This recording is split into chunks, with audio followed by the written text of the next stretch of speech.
pulled off the spreadsheets, the PDFs from the defence exhibit, etc. And I have just finished double checking all of my UTC columns just to make sure that I've got those right. Now, out of 1,300 records, I found 3 errors, which puts me at, 99.77% accuracy? Anyway, I took it out of Google Spreadsheets because it's shit for dates, and I put it into the Numbers app on pretty much any Mac computer or laptop. And so that is my column for UTC. And then next to it, to convert to mountain time, if you have a look at this, you'll see I've got a formula in there. It says take column E2, and minus 6 hours from it. And you can see that down the bottom corner here, that's the formula. And I'm just going to press the down arrow and go through those records and just show you that that's what it's doing. It's looking at the column next to it, the UTC column, and it's converting it minus 6 hours. So that's just the date column. And in the time column, I've done the same thing. I'm just formatting it so it's only showing the time part.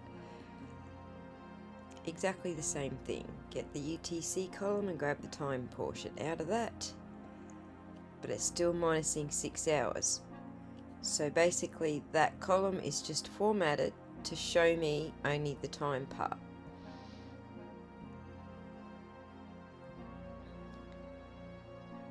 Goodness gracious. See, I've got that set to none, so I've got no date part. And then in the time part, I have set it to, I've set it to this time here with seconds. But yeah, if I showed both of them, it would just show us that column exactly the same. All I've done here is I've minus the 6 hours from it, and I've just formatted it to just show me the time part. I can show you the date part if you want, or I can just show the no date and just the time. So it didn't change the formula, it's just changing the format that it's showing us, that it's displaying in. So there's nothing I am calculating myself here. The computer is doing all of it.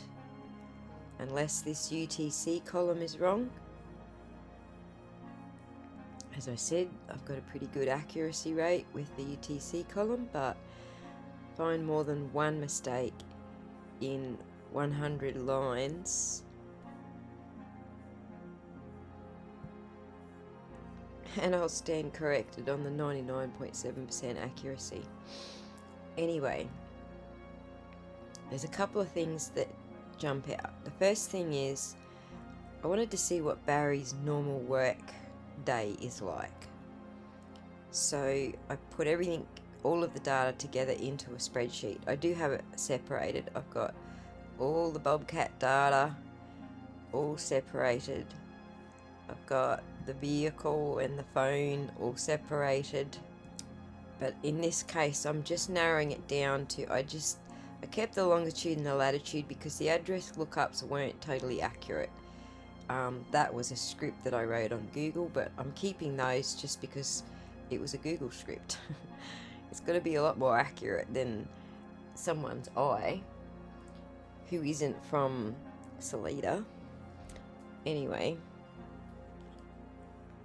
so I wanted to see what Barry's normal patterns are. Normal patterns, as opposed to, the patterns that he changed over that weekend. So the first thing I did was I went and I marked off when he shut down the Bobcat for the day.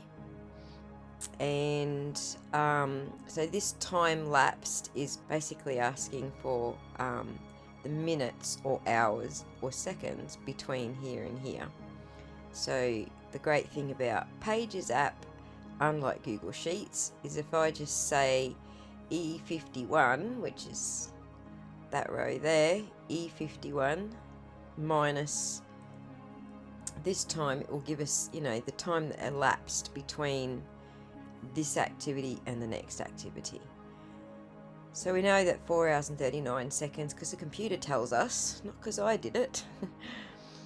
So yeah, I'm not doing any calculating, the computer is. Anyway, he shuts down at 3:49:51, and then he goes home, and that's the Puma Path address, and then he starts it up at home, and then he shuts it down at home, and it's a total of 3 minutes where he does that. I don't know what that's about. It could be, checking it's still running. I don't exactly know why Barry does some weird things, but anyway, here we see he goes to sleep. I've signified that with this little moon icon and some Z's. So this is where we start to see Barry's sleep pattern. So he sleeps for 10 hours. He's back on the job at 6:30. So all the way through we see he sleeps for 10 to 12 hours, or he's at least resting for that period, and he's back on the job site between 6:30 and 7:30. And we see that pattern all the way through the data. Now I'll just go to the next one, which is the end of Tuesday. Knocks off at 5 p.m, goes home, does weird shit again for a couple of minutes, and then he sleeps for 11 hours. Back on the job site at 6:10. So that's pretty much, Barry's pattern. We see it happens again Wednesday night. Knocks off at 6 on the job site. Goes home. This is where we get our first vehicle data sort of pops up. I'm going to go through why I think that is in a minute, but so after all this vehicle data, we see here he sleeps for 12 hours, and then he's back on the job site at 7:12. This is the wrong colour. This is a shutdown on the job site at 6. This is supposed to be, it's not sleep. This is supposed to be pink, I think. I forget what colours I did. That's a shutdown. Finish for the day on the job site. Okay. And then this one here is where he sleeps for the night. But it's against a car log. I was really just colouring the Bobcat ones. Anyway, the Bobcat's when he's working, so that's what I was tracking with those colours. So he's back on the job site on Thursday at 7:10. Works all the way through the day.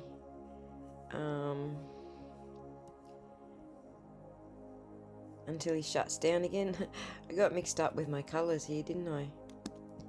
Let's go back and change that colour again. It's supposed to be a shutdown. Alright. He shuts down on the job site at 3:23. And then he drives somewhere. We will assume it wasn't home. And sleeps for 14 hours. Then he's back on the job site at 7:30 a.m. So we know that he is pretty standard getting to work between 6 and 7:30ish. We know he sleeps at least for 10 hours. And it looks like he spends a little bit more time playing, obviously. He's at his girlfriend's house or somewhere like that. And we go through Friday. And there we have a shutdown for the day. goes home again, does that weird little thing that he does for a few minutes, and then turns it off, sleeps for 12 hours, back on the job site at 7:30.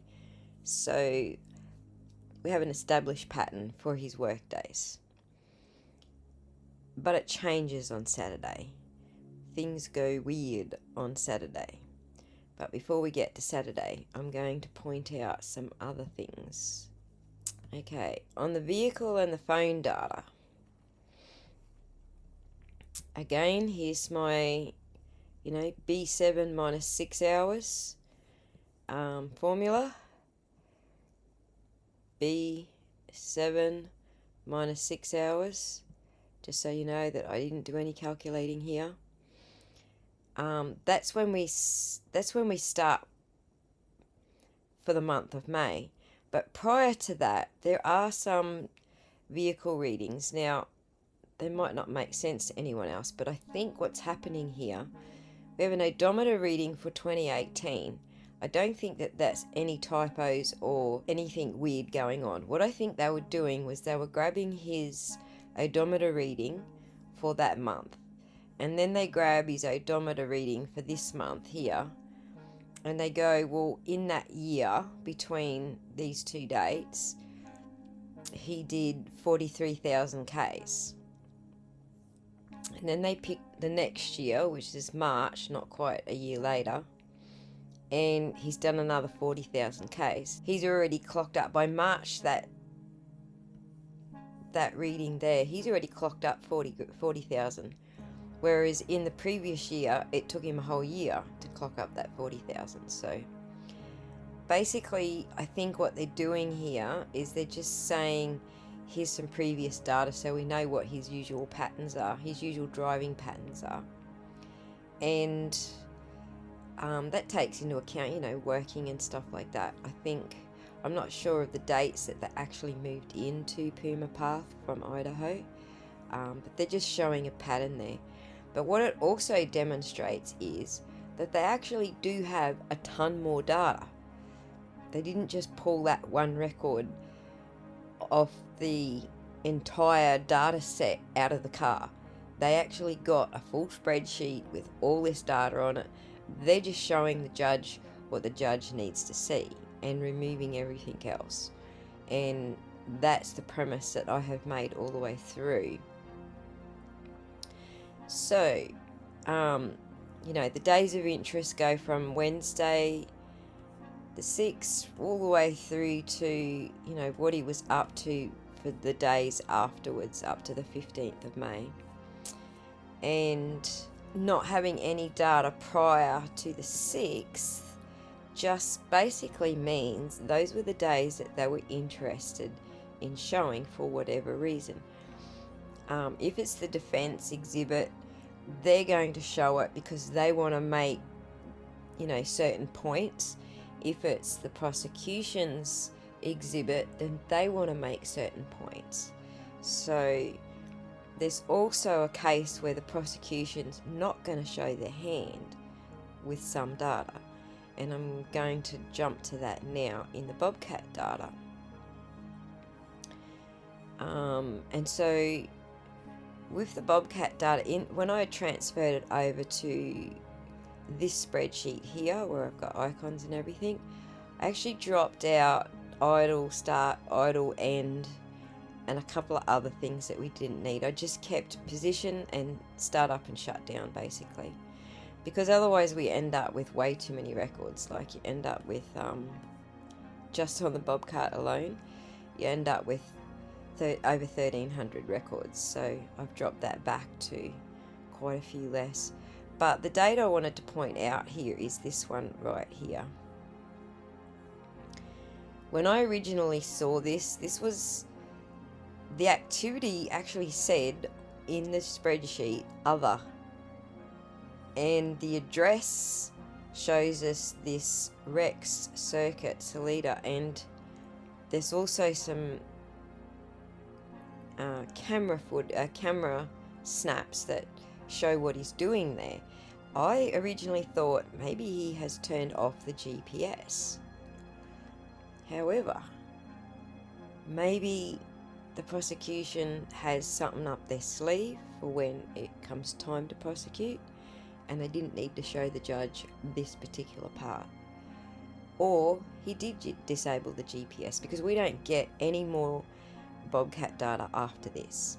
There could be either cases. There's no definitive thing to say that he actually did turn it off. There's no definitive thing saying that they're keeping certain things closer to the chest so that when it comes time to prosecute, they've got some surprises up their sleeve. Showing all of the data, tens of thousands of records, to the defense isn't really giving away any of their secrets. How they're going to use the data is going to be completely different to how the prosecution might use the data. Anyway, back to our spreadsheet. What were the other things that we noticed here? So in this period from Monday through to the Saturday, he only doesn't go home on the Thursday night. So on the Tuesday night he's at home, and on the Wednesday night he goes home. On the Thursday night he goes to this address. I don't actually know whose address that is, but I'm sure we can guess. He doesn't go home that night. He ends up back on the job site the next day. He sleeps quite some time, a little bit longer than usual, and ends up still at job site at his usual sort of hour. And then on Friday night, he does go home on Friday night. So the only night he doesn't go home, according to the UTC column, the only night that he doesn't go home is Thursday. He even leaves the skip on the job site. He leaves the Bobcat on the job site.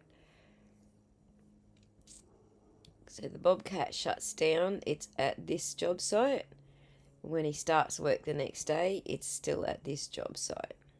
There's no Bobcats in between here and here. You can see this icons. So yeah, I think we narrowed down whose address he was going to. So there you go. There's a few things that you can take away from the data that I have collated. That isn't to say that the data that other people have collated is different, wrong, whatever. This is just what I have been able to glean from the information that I originally pulled from those spreadsheets. So now let's have a look at Saturday. The only thing I'm going to look at on Saturday is whether Barry had his usual amount of sleep, usual routine, knocking off work,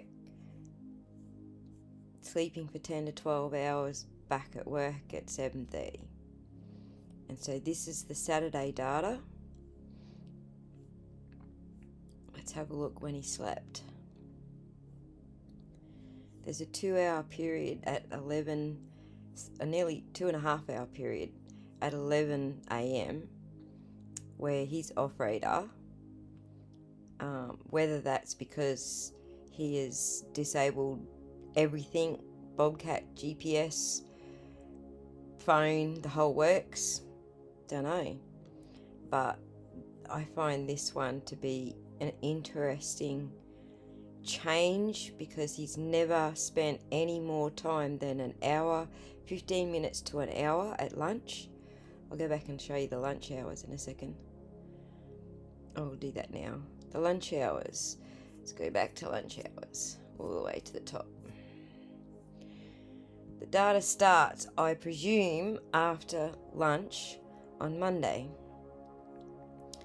So let's go to Tuesday and see when he takes his lunch break. So we're looking down here for from 11 onwards, usually between 11 and 1 he'll take his lunch breaks. So we've got a 15-minute jobby here. There we go. 11:40, he takes his lunch break there for 1 hour. So let's have a look at Wednesday. Starting from about 11ish. 1 minute, 3 minutes, 9 minutes. There's 18 minutes there. It looks like he's done a very short lunch break at 11:40 again a.m. Doesn't look like he's taken, and it looks like a 15-minute smoko. Well, he's done a couple of smokos. Look, there's another one and there's another one. But, you know, they could be phone calls and stuff. I haven't put the phone call data in here because I really was just wanting to see purely what we originally had, just to look through that narrowed down, basically. But, so let's go to Thursday. When did he take his lunch break on Thursday? Let's start at 11ish. They're all only, whoop, there's his lunch break. It's half an hour lunch break. Again, 11:40. So he is a bit of a creature of habit, old Barry. Friday. Does he do lunch on Friday? Let's go to around the 11ish. Yep, 1 hour lunch break at 11:30. So that's the reason I decided that this nearly 3 hours, like 2.5 hours on Saturday was odd. Much longer lunch break than what he's taken all week. But this is where all the activity starts happening.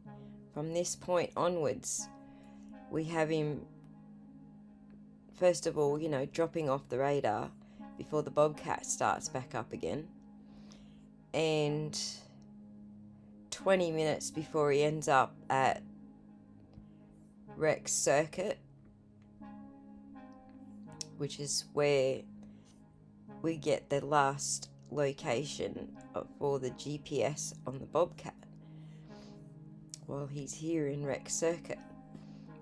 And from that point onwards, it's all car data. But in amongst all that car data, we've got at 4:44 p.m. we have a 2-hour break, and then we go, there's another 1 hour break here at 7:42 p.m. None of those is long enough to be sleeping.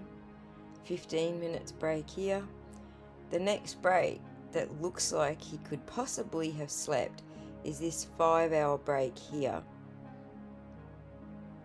We get obviously no more bobcat data after that red line, and we're only getting car data and very little phone data.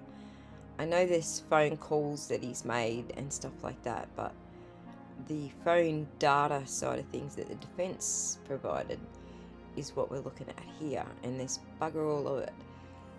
This in the phone data, there's only a couple of let's organise that column so we can see the phone data. Be all way down here. That's all we got on the phone data. Just a couple of records saying when he went into airplane mode. I'm not even sure that it was disconnected. I'm pretty sure it was just airplane mode, which is not entirely disconnected. And just to show that on the spreadsheet, phone data, we got bugger all. We got some longitude and latitude locations, but that was about it. We should have a whole lot more phone data than we actually do there. So yeah, I think that's 5 hours, that's out of the ordinary. He slept for 10 to 12 hours all the other days except the Saturday night. And I think that's where he got his 5 hours skip before he hit the road to Broomfield at 3 in the morning. So at 3:49, so he obviously woke up at 3:25 a.m. and then hit the road at 3:40. Now that's approximately 4 hours driving time to Broomfield. Not sure if that's correct because I've never driven it. But we have no data between leaving Maysville and Broomfield, and that to me is a possible hint that the prosecution's got something in between here and here. Either they've got something that happened between here and here that they haven't revealed yet, or it was just irrelevant data. It's just a lot of pings all the way to this point in Broomfield, which is no point in us looking at it because he's just driving along the highway, obviously. And that may well be why it's dropped out of the data set. It may be just that the prosecution and the defense decided it was irrelevant. It was just pings on the highway. But this is obviously, a relevant point where it comes back in here at Broomfield, at this point here in Broomfield. So that's what I think. I think that that's the only time he had to sleep. There is no other durations in there where I think he actually got to sleep. But the fact that he only got 5 hours kip before he was planning this big long drive to Broomfield, that's questionable. It's out of his normal pattern, and he had to work, so why is he only getting 5 hours? He didn't mention anything in his stories that it was out of an ordinary night. Tell me he had sex for 6 hours for that to match his usual, 10 to 12 hours. I don't think so.